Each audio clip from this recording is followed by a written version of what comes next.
बिस्मिल्लाहिर्रहमानिर्रहीम। Dear all, अस्सलाम वालेकुम। आई एम इरफ़ान शहज़ाद और आज हम जिस इम्पोर्टेंट टॉपिक पे बात करेंगे वो है project viva of virtual university for MCS degree. तो ये आज का जो टॉपिक है ये मैं अपने एक दोस्त और अपने कुलीग की रिक्वेस्ट पर इसको रिकॉर्ड कर रहा हूँ। तो वो चूँकि एमसीएस वीडियो से कर रहे हैं तो उनका वाइवा है, तो उनके लिए मैं ये उनकी रिक्वेस्ट पे रिकॉर्ड कर रहा हूँ। तो हम देखेंगे कि जो वर्चुअल यूनिवर्सिटी जो वाइवा लेती है एमसीएस के फ़ाइनल प्रोजेक्ट के लिए, उसमें किस तरह से स्टूडेंट इजीली उस वाइवा को यानी कि प्रिपेयर कर सकते हैं और क्या क्या चीज़ें उसमें पूछी जा सकती हैं। तो आम तौर पे वीडियो वाले एक टेम्पलेट स्टूडेंट्स को प्रोवाइड करते हैं जिसके अकॉर्डिंग वो अपनी फ़ाइनल प्रोजेक्ट की प्रेजेंटेशन एक बनाते हैं। तो हम चंद बेसिक चीज़ों को डिस्कस करने के बाद फिर उस टेम्पलेट के अकॉर्डिंग ही सारे वाइवा की प्रिपरेशन के बारे में डिस्कस करेंगे।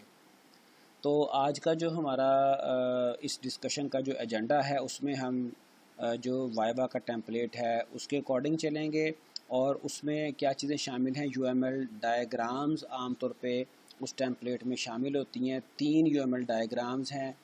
तो चूँकि वाइवा में वैसे तो वर्चुअल यूनिवर्सिटी वाले जो आपके सुपरवाइज़र वाइवा लेंगे वो आपसे कुछ भी पूछ सकते हैं, चूँकि आपने 2 साल में बेशुमार सब्जेक्ट्स पढ़े होते हैं, सॉफ्टवेयर इंजीनियरिंग और इसके अलावा, तो वो आपसे कुछ भी पूछ सकते हैं। लेकिन जो इम्पॉर्टेंट एंड रेलिवेंट चीज़ें हैं हम सिर्फ उसी की बात करेंगे ज़्यादातर। तो 3 तरह की डायग्राम्स आपके प्रोजेक्ट में वो शामिल करते हैं और वो टेम्पलेट में भी ये डायग्राम्स इंक्लूड होती हैं। तो हम इनकी बात करेंगे और इससे पहले हम, चूँकि ये यूएमएल डायग्राम है तीनों, तो यूएमएल डायग्राम को थोड़ा सा डिस्कस कर लेंगे और यूएमएल डायग्राम ये सिस्टम मॉडलिंग का पार्ट है उसको थोड़ा सा डिस्कस कर लेंगे। फिर ईआर डायग्राम है जो कि डेटाबेस डिज़ाइन डायग्राम भी कहलाती है। डायरेक्ट जो आपके प्रोजेक्ट में डेटाबेस आप बनाते हैं वो उसकी ये डायग्राम होती है, ठीक है, इसकी बात करेंगे। फिर आर्किटेक्चर डायग्राम है जो कि वेबसाइट का आर्किटेक्चर डिस्क्राइब करती है। फिर गैंट चार्ट है जो कि स्केड्यूल चार्ट भी कहलाता है। तो इन चीज़ों को हम देखेंगे। लेकिन सबसे पहले यूएमएल मॉडलिंग, यूएमएल डायग्राम के लिए हम सिस्टम मॉडलिंग की बात करेंगे। तो सिस्टम मॉडलिंग क्या होता है, आप एसडीएलसी आपने पढ़ा होगा सॉफ्टवेयर इंजीनियरिंग में, सिस्टम डेवलपमेंट लाइफ साइकिल। तो उसका जो एक इम्पॉर्टेंट फ़ेज़ है वो है डिज़ाइन फ़ेज़, ठीक है। आमतौर पे पहला फ़ेज़ होता है एनालिसिस, फिर उसके बाद प्लानिंग, फिर डिज़ाइन। तो डिज़ाइन जो फ़ेज़ है वो मॉडलिंग फ़ेज़ भी कहलाता है। तो उसमें सिस्टम के कई एक डिज़ाइन बनाए जाते हैं, मॉडल्स बनाए जाते हैं। तो वो सारा फ़ेज़ सिस्टम मॉडलिंग उसे हम कह सकते हैं। तो सिस्टम मॉडलिंग में क्या होता है जी, हम सिस्टम या अपने प्रोजेक्ट के बारे में कई एक डायग्राम्स या मॉडल्स बनाते हैं, ठीक है। तो उसके लिए जो मोस्ट इम्पॉर्टेंट पार्ट है वो यूएमएल प्ले करता है, यूनिफाइड मॉडलिंग लैंग्वेज।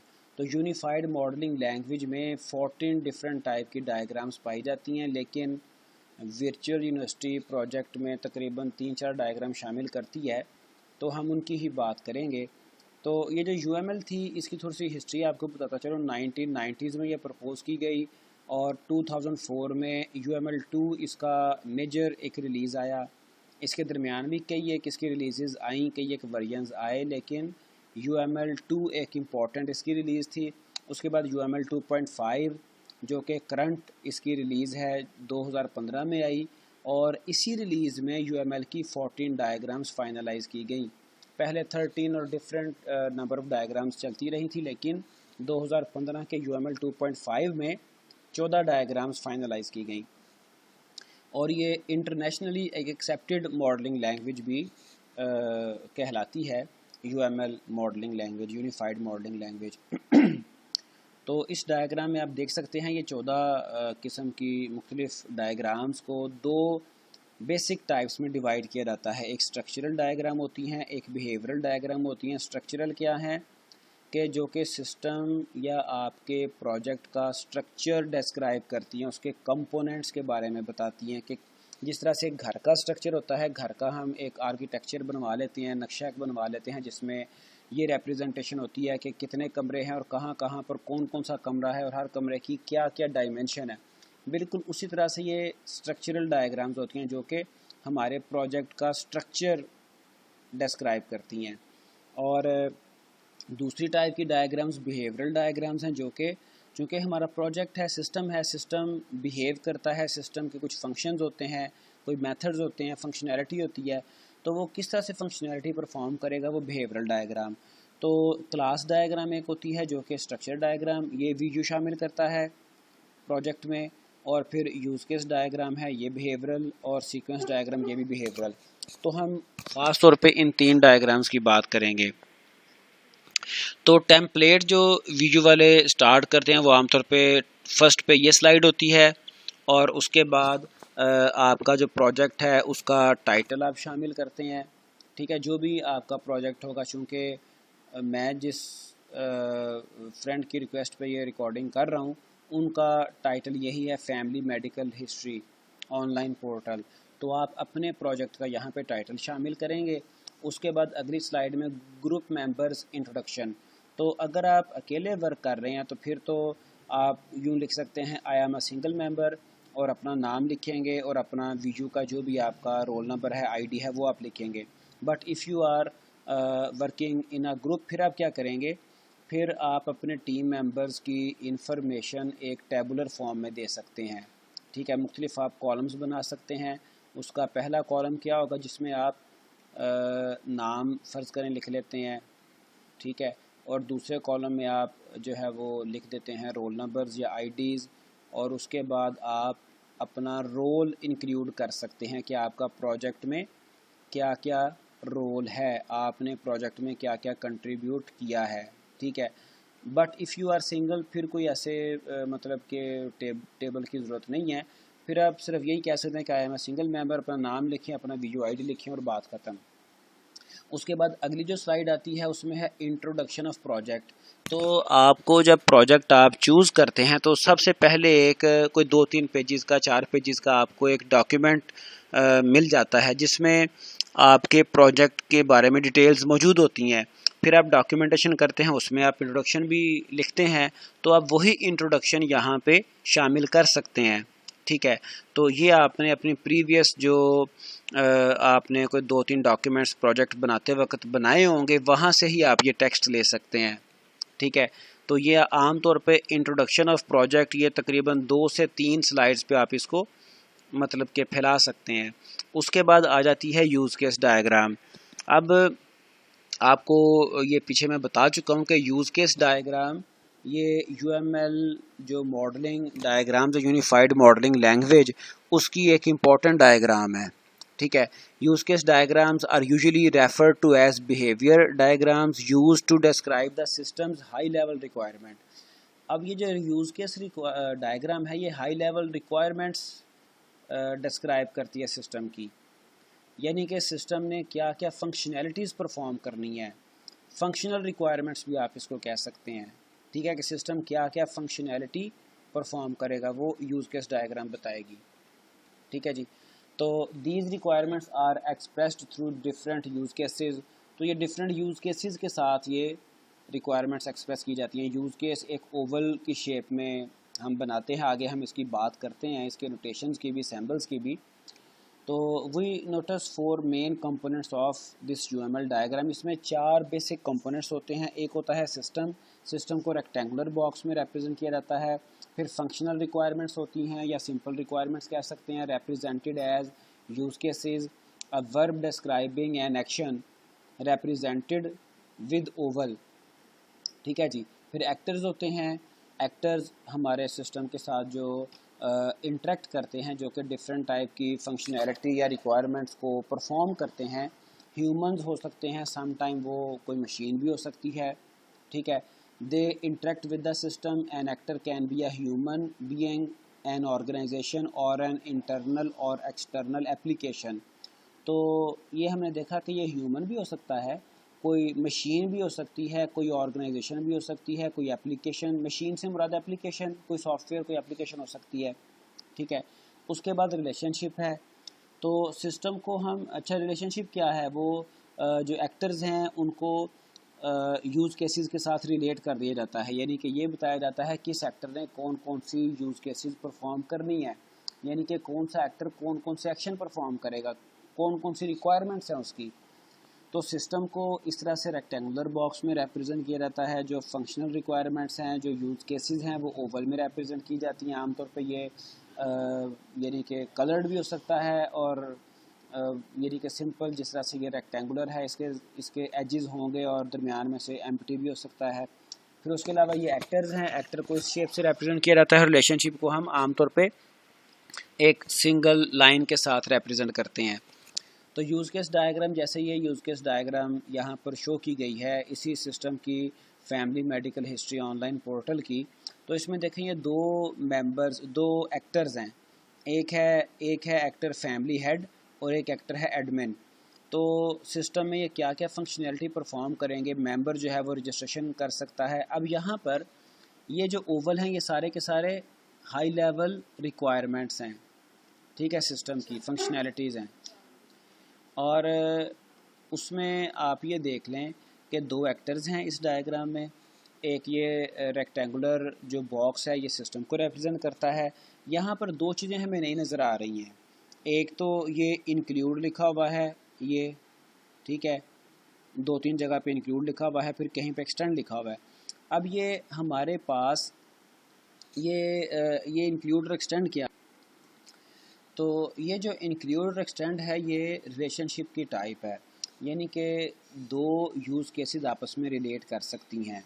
एक उनकी रिलेशनशिप की टाइप है इंक्लूड। इंक्लूड से क्या मुराद है कि इंक्लूड से मुराद ये है कि ये वाले जो यानी कि एक यूज़ केस ये बेस यूज़ केस होगा या प्राइमरी यूज़ केस होगा, और जो दूसरे यूज़ केसेस होंगे वो सेकेंडरी आप उनको कह सकते हैं।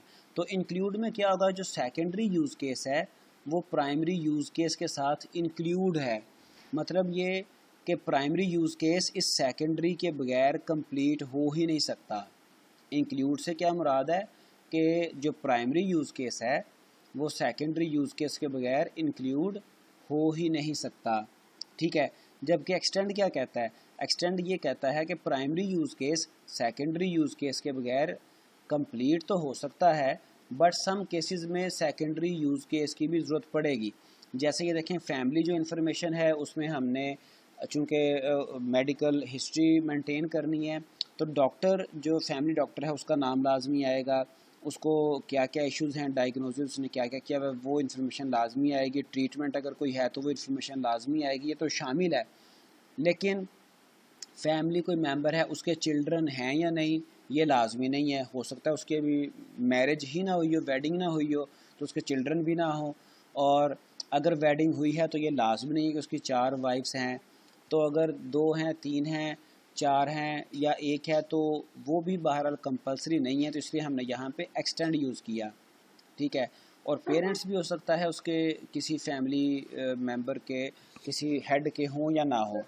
तो सिंपल वर्ड्स में मैं आपको इंक्लूड और एक्सटेंड को डिफ्रेंशिएट कर देता हूँ कि इंक्लूड जो हमारे पास यूज़ केस होती है उसके बगैर प्राइमरी यूज़ केस मुकम्मल ही नहीं होती, जबकि एक्सटेंड जो रिलेशनशिप है उसमें जो सेकेंडरी यूज़ केस है वो प्राइमरी यूज़ केस और सेकेंडरी के बगैर मुकम्मल तो हो जाती है, लेकिन सम टाइम उसकी ज़रूरत भी पड़ जाती है। तो ये कुछ रिलेशनशिप आप इसमें ऐड कर सकते हैं। तो ये इस सिस्टम की सिंपल सी यूज़ केस डायग्राम थी। आमतौर पे एक सिस्टम की एक ही यूज़ केस डायग्राम बनाई जाती है हाई लेवल रिक्वायरमेंट्स के लिए। उसके बाद एक आपका इसमें वाइवा में टॉपिक शामिल करते हैं बिज़नेस रूल्स कैटलॉग। तो ये बिज़नेस रूल्स कैटलॉग भी जो मैंने आपको बताया कि स्टार्ट पे जब आप लोग प्रोजेक्ट चूज़ करते हैं तो उसमें एक डॉक्यूमेंट आपको मिलता है, प्रोजेक्ट डिस्क्रिप्शन जिसमें लिखी होती है, तो वहाँ से सारे बिज़नेस रूल्स आपको मिल जाते हैं, ठीक है। तो ये वहाँ से ही सारे बिज़नेस रूल लिए गए हैं, ठीक है जी। इसमें आप कोई एक आध पढ़ के देख लें। The member shell record his और हर मेडिकल हिस्ट्री, के मेंबर अपनी मेडिकल हिस्ट्री को रिकॉर्ड करेगा, मेंटेन करेगा। The member shell record the medical history of his और हर फैमिली मेंबर्स। तो ये सारे बिज़नेस रूल आपको उस इनिशियल डॉक्यूमेंट से मिल जाते हैं, ठीक है। तो ये बिज़नेस रूल्स आप 2 या 3 स्लाइड्स पे इसको मुकम्मल कर सकते हैं। तो ये मैं आपको साथ साथ बताता जा रहा हूँ कि जो इंट्रोडक्शन है उसके लिए आप 2-3 स्लाइड्स यूज़ कर सकते हैं। जो बिज़नेस रूल कैटलॉग है इसके लिए आप 2-3 स्लाइड यूज़ कर सकते हैं।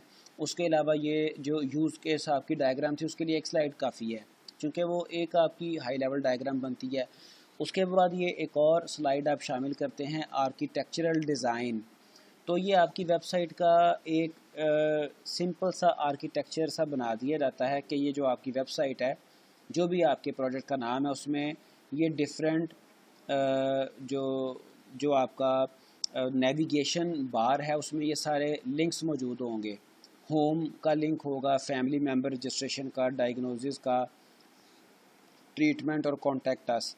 तो हर एक ने अपने अपने हिसाब से ये नेविगेशन बार बनाया होगा। फिर इसके अंदर एक सब ऑप्शंस भी आएंगी, जैसे फैमिली मेम्बर में ऐड मेंबर इन्फॉर्मेशन आ सकता है, अपडेट इन्फॉर्मेशन, डिलीट इन्फॉर्मेशन। तो ये सिर्फ आपकी वेबसाइट का एक आर्किटेक्चर शो करती है ये डायग्राम।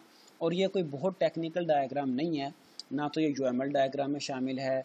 ये सिर्फ आपका ये ब्लॉक डायग्राम की तरह से सिर्फ आप यहाँ पे ये ब्लॉक्स यूज़ कर लेते हैं।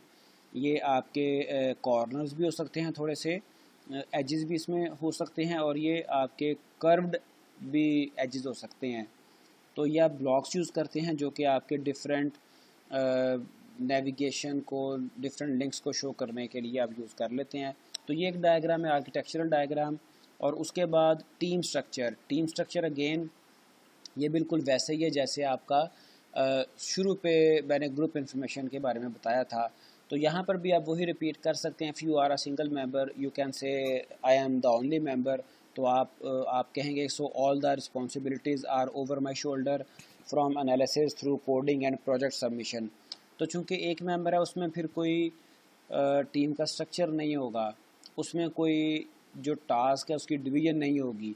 लेकिन अगर ज़्यादा मेंबर्स हैं प्रोजेक्ट में, जो कि आमतौर पे शायद वीडियो अलाउ नहीं करता, तो अगर ज़्यादा मेंबर हों तो आप टेबुलर फॉर्म में टीम का स्ट्रक्चर बता सकते हैं कि कौन कौन सा मेंबर क्या क्या रिस्पॉन्सिबिलिटीज़ हैं उसकी, उसका क्या नाम है, क्या आईडी है और आगे रिस्पॉन्सिबिलिटीज़।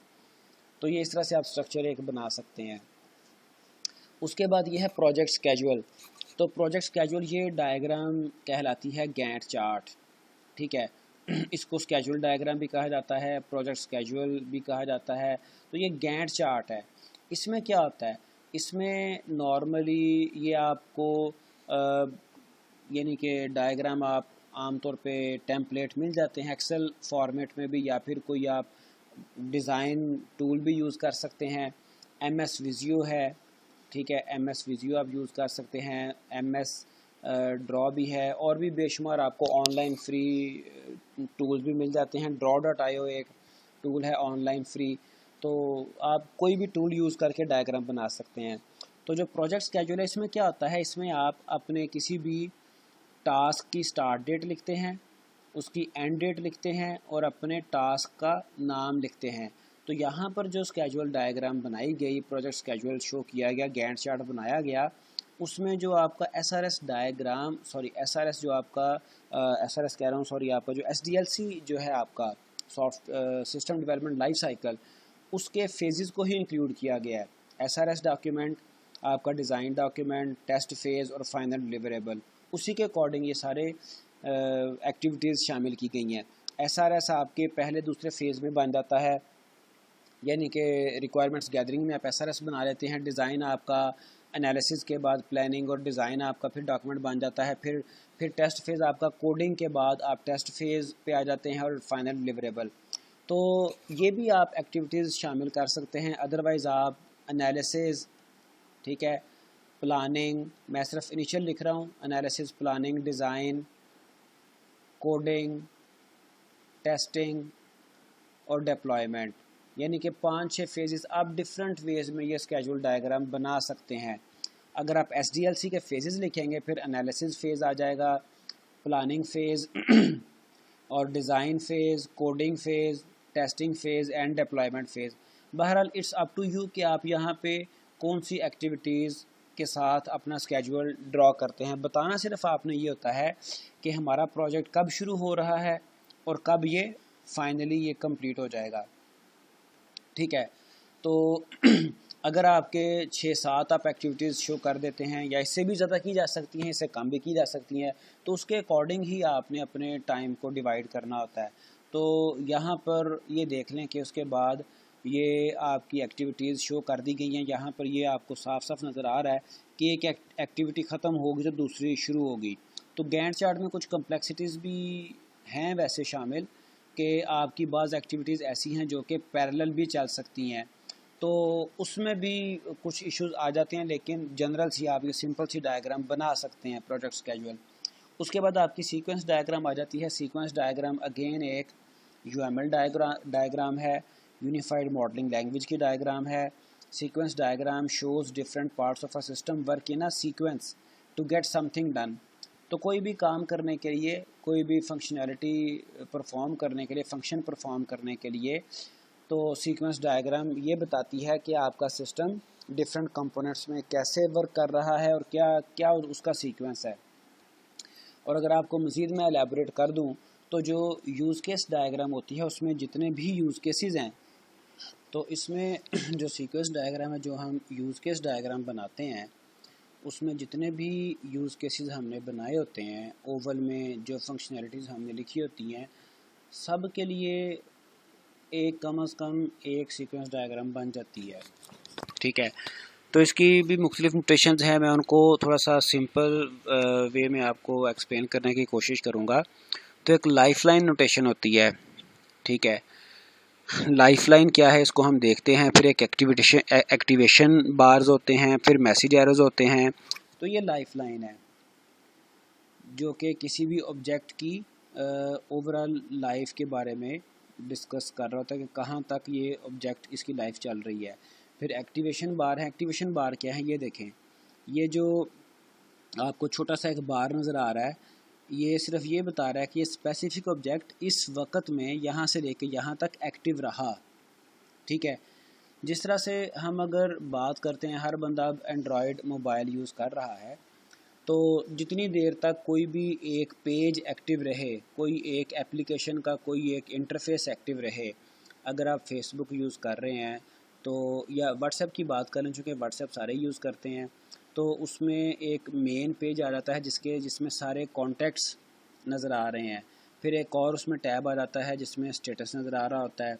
ठीक है, तो कोई भी ऑब्जेक्ट कब तक एक्टिव रहा, तो वो एक्टिवेशन बार से रिप्रेजेंट किया जाता है। फिर मैसेज एरोज़ हैं, ये देखें, ये आपके सिंपल एरो है जिसके ज़रिए से मैसेज के बारे में बताया जाता है कि कहाँ से किधर कोई ट्रांजैक्शन हो रही है, कोई मूवमेंट हो रही है, कोई मैसेज रिटर्न हो रहा है। तो मैसेज की भी कई एक टाइप्स हैं, लेकिन इसको सिंपली आप ये 2-3 मेजर टाइप्स को आप समझ लें तो आपको बात क्लियर हो जाती है। तो यहाँ पर ये देखें, ये एक यूज़ के सीक्वेंस डायग्राम बनाई गई।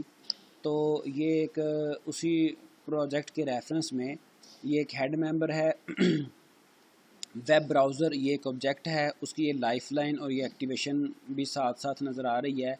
तो एंटर यूआरएल किया जाता है और होम पेज की रिक्वेस्ट जाती है कहाँ पे, वेब सर्वर की तरफ। और वेब सर्वर क्या करता है, वेब सर्वर डेटाबेस सर्वर को रिक्वेस्ट भेजता है, डाटा गेट किया जाता है, फिर डाटा वापस आता है, फिर यहाँ पे होम पेज लोड हो जाता है, जो कि वापस जो वेब ब्राउज़र था वहाँ तक इसका होम पेज यानी कि पहुँच जाता है। फिर उसके बाद वो कोई भी, चूँकि ये डायग्नोसिस के बारे में सीक्वेंस डायग्राम है, मैंने आपको बताया कि हर यूज़ केस के लिए सीक्वेंस डायग्राम बनेगी। फिर ये रिक्वेस्ट की जा रही है, रिक्वेस्ट डायग्नोसिस पेज, तो डायग्नोसिस पेज मिल जाता है।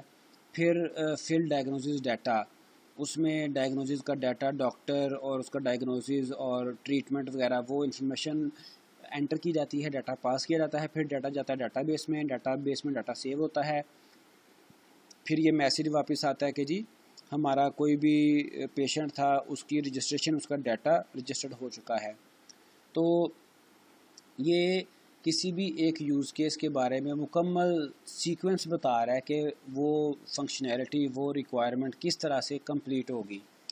तो इसमें बहरहाल सीक्वेंस डायग्राम में काफ़ी सारी वेरिएशंस भी हैं, तो यहाँ पर हमने इसको सिंपल वे में सिंपली इसको डिस्क्राइब कर दिया। और उसके बाद क्लास डायग्राम है। क्लास डायग्राम भी एक यूएमएल में एक इम्पॉर्टेंट डायग्राम यानी कि कहलाती है। तो ये एक UML डायग्राम है that describes the system by visualising the different types of objects. तो ये मुख्तलिफ ऑब्जेक्ट्स के साथ हम इसको डिस्क्राइब करते हैं, ठीक है। And the kinds of relationships that exist among them, फिर उन क्लासेस के दरमियान कोई रिलेशनशिप भी हो सकती है। It also illustrates the operations and attributes of the classes, फिर ये क्लास के ऑपरेशन और एट्रीब्यूट्स के बारे में भी बताती है। तो इसके जो इंपॉर्टेंट कंपोनेंट्स हैं वो क्लास है, रिलेशनशिप है, ठीक है। अब क्लास को हम, ये क्लास एक रेक्टेंगुलर शेप में बनाई जाती है और इसके 3 सेक्शन होते हैं। पहले जो टॉप वाला सेक्शन है उसमें क्लास का नाम लिखा जाता है, ठीक है। जो भी क्लास का नाम होगा, फॉर एग्ज़ाम्पल स्टूडेंट है, यानी कि जितने भी हमारे प्रोजेक्ट के इम्पोर्टेंट ऑब्जेक्ट्स होंगे वो हर एक ऑब्जेक्ट के लिए क्लास बनेगी। स्टूडेंट है, टीचर है, या फिर अगर इसी प्रोजेक्ट की बात करें, फैमिली हेल्थ वाले प्रोजेक्ट की बात करें, इसमें पेशेंट हो सकता है, इसमें फैमिली हेड हो सकता है, इसमें उसका कोई फैमिली का मेंबर हो सकता है, डॉक्टर हो सकता है।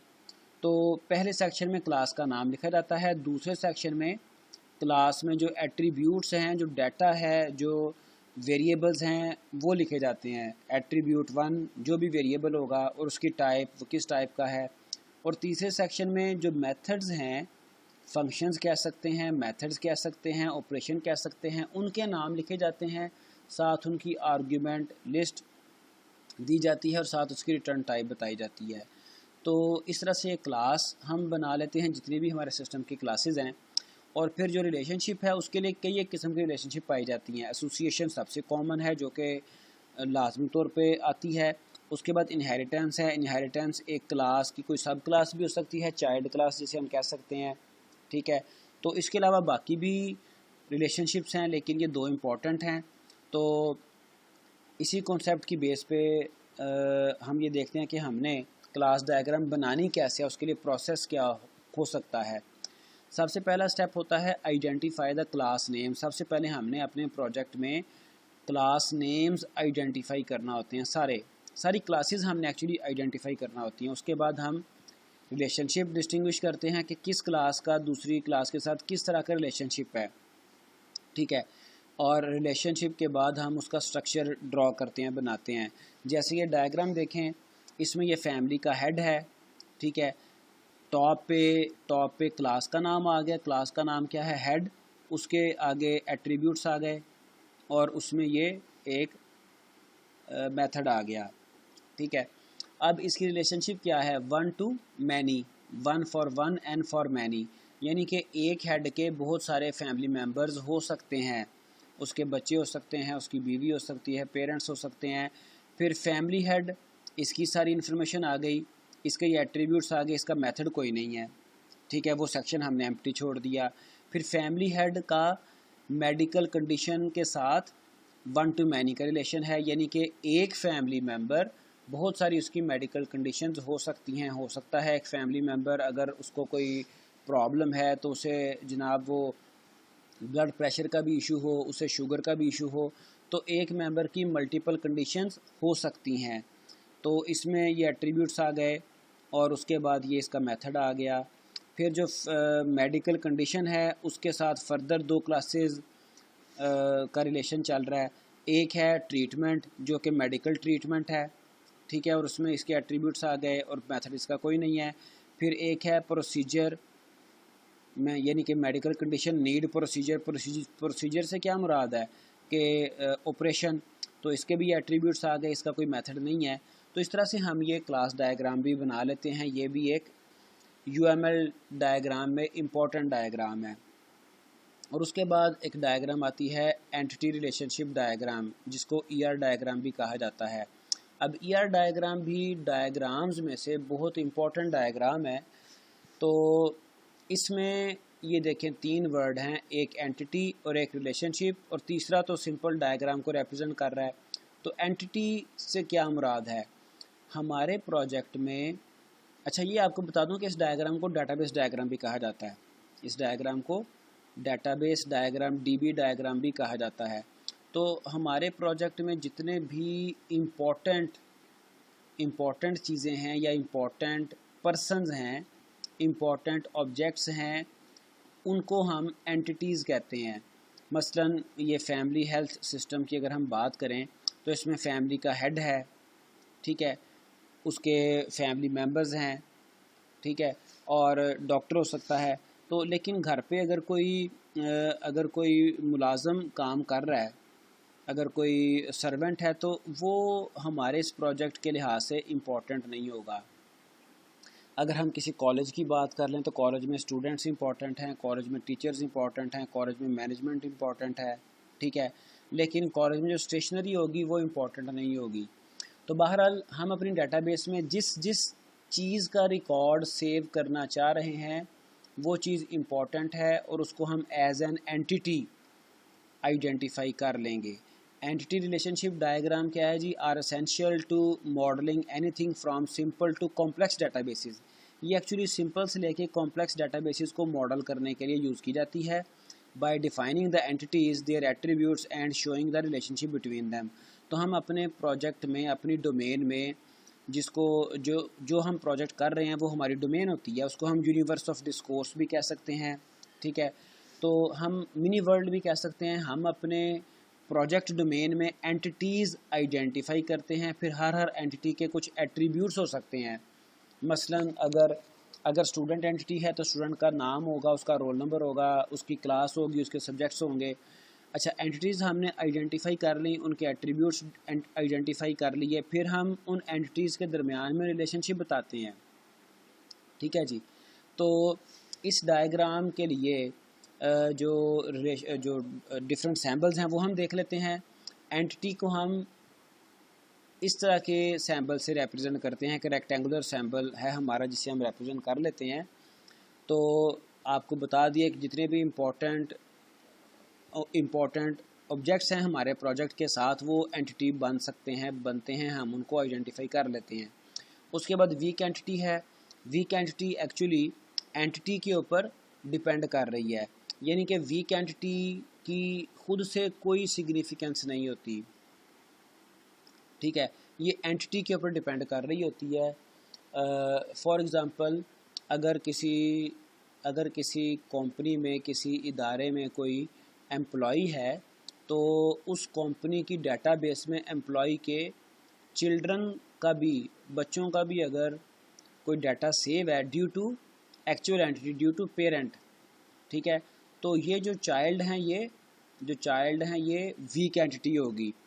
What does it mean? इसका मतलब यह है कि अगर पेरेंट वहाँ से रिटायर हो जाता है या पेरेंट वहाँ से रिज़ाइन कर देता है तो ये चिल्ड्रन जो वीक एंटिटी है ये ऑटोमेटिकली ख़त्म हो जाएगी, ठीक है। तो हम वीक एंटिटी भी यहाँ पर एक आइडेंटिफाई कर सकते हैं। फिर एट्रीब्यूट्स हैं, एक एक एंटिटी के कई एट्रीब्यूट्स हो सकते हैं। एट्रीब्यूट्स कहते हैं उसकी प्रॉपर्टीज़ को, उसकी खूबियों को। चूँकि ये ईआर डायग्राम ये रिलेशनल डेटाबेसेस, टेबुलर डेटाबेसेस के लिए हम यूज़ करते हैं। तो रिलेशन कहते हैं टेबल को। तो टेबल में क्या होते हैं? टेबल में होते हैं कॉलम्स, टेबल में कॉलम्स होते हैं। तो ये जो प्रॉपर्टीज़ हैं, हर एक प्रॉपर्टी, हर एक एट्रीब्यूट टेबल में एक कॉलम बन जाता है, ठीक है। इधर ईआर डायग्राम में वो एट्रीब्यूट कहलाएगा और जो हमारी डेटाबेस है जिसे हम रिलेशनल डेटाबेस भी कहते हैं, आरडीबी या सिंपल डीबी डेटाबेस भी कहते हैं। तो इसी रेफरेंस में हम अपने एक कोर्स भी पढ़ते हैं डीबीएमएस, डेटाबेस मैनेजमेंट सिस्टम। तो डेटाबेस मैनेजमेंट सिस्टम को हम आमतौर पे आरडीबीएमएस भी कहते हैं। आरडीबीएमएस का मतलब क्या? Relational database. रिलेशनल किसे कहते हैं? रिलेशन कहते हैं टेबल को। तो ऐसी डेटाबेस जो कि टेबल्स की फॉर्म में है। तो यहाँ पर जो एट्रीब्यूट होगा वो टेबल में एक कॉलम बन जाएगा। तो हर एंटिटी के कई एक एट्रीब्यूट्स हो सकते हैं, ठीक है।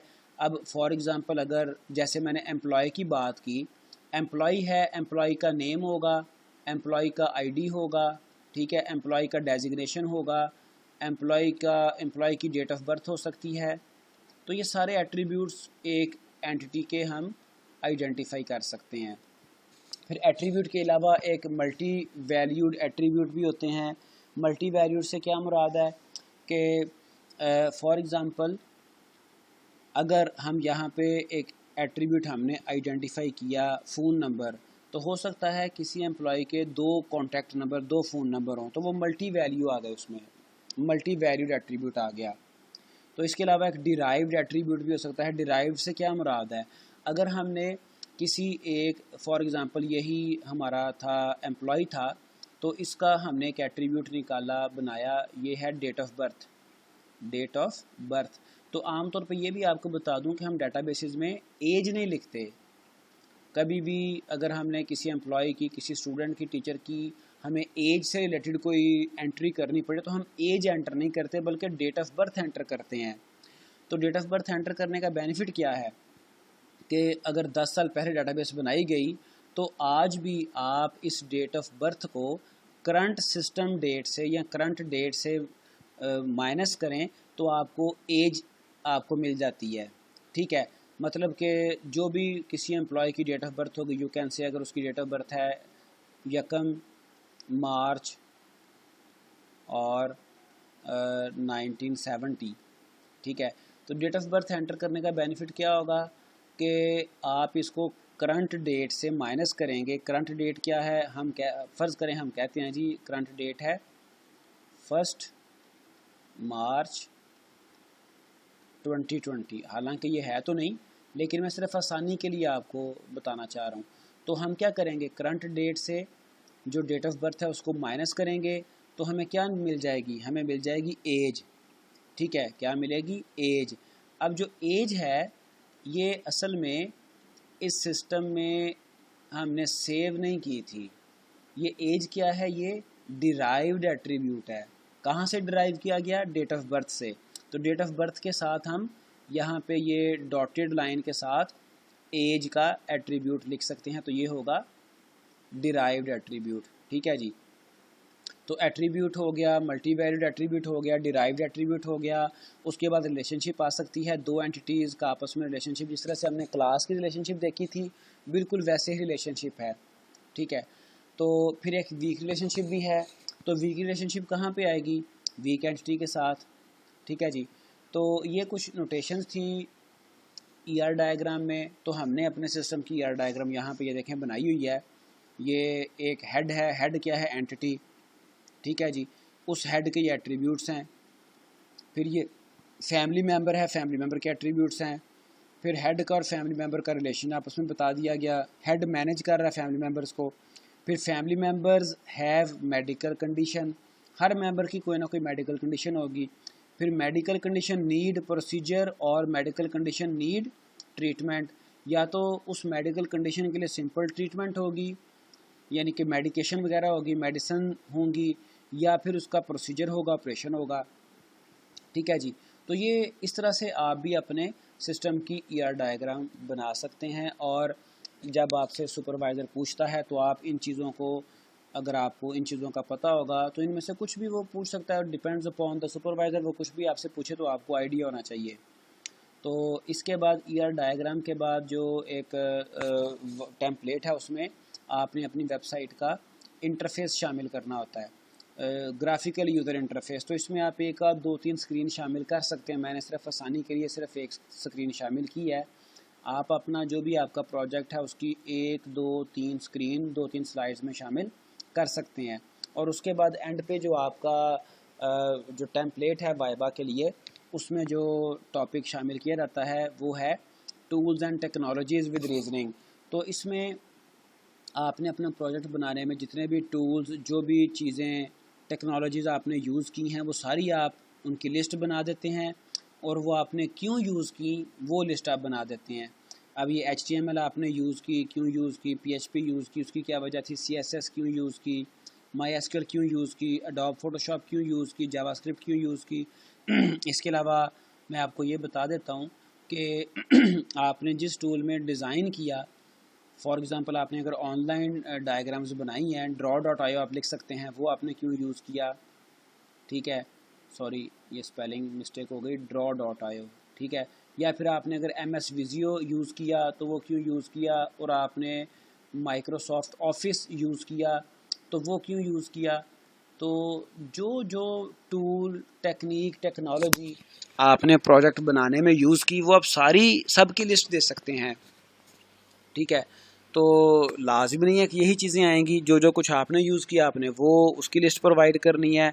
और इसकी जो रीज़निंग है वो भी लाजमी नहीं है 2-3 वर्ड्स में आए, आप उसको ज़्यादा वर्ड्स में भी एक्सप्लेन कर सकते हैं। लेकिन स्लाइड्स का आम तौर पे मैं आपको ये बता दूं कि रूल ये होता है कि आप बहुत ज़्यादा टेक्स्ट उसमें शामिल ना करें, सिर्फ उतना ही टेक्स्ट शामिल करें जो कि एक्सप्लेनेशन के लिए कंपलसरी और नेसेसरी हो। तो ये सारा कुछ था वर्चुअल यूनिवर्सिटी के फ़ाइनल प्रोजेक्ट के वाइवा के लिए। ठीक है, तो अभी शुरू पे मैंने कोई भी आपसे इस हवाले से बात नहीं की।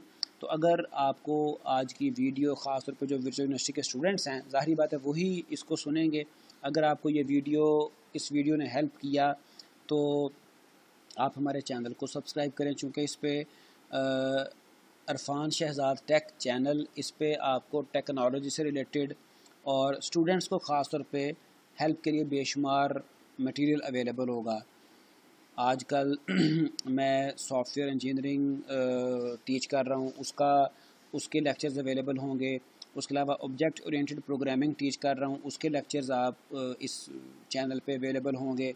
और इसके अलावा जो भी मैं अपनी एक्टिविटी करता हूँ, टीच करता हूँ, ख़ास तौर पे कोरोना के बाद ही ये मैंने चैनल अपना बनाया और उस पर मेरे जो लेटेस्ट लेक्चर्स हैं वो अवेलेबल होंगे। तो आप सबसे रिक्वेस्ट है कि आप इसको चैनल को सब्सक्राइब करें। और मज़ीद ये कि अगर आपको कोई भी कन्फ्यूजन हो, कोई क्वेश्चन हो, तो आप मुझसे इस नंबर पे, व्हाट्सएप नंबर पे कांटेक्ट भी कर सकते हैं। तो दुआ में याद रखिएगा। तो मुझे उम्मीद है कि आपको इस वीडियो से हेल्प मिली होगी, तो इस वजह से आप पर भी ये लाजिम आता है कि आप दुआ में याद रखें। Okay, take your best care and best wishes for your final project viva. अल्लाह हाफिज़।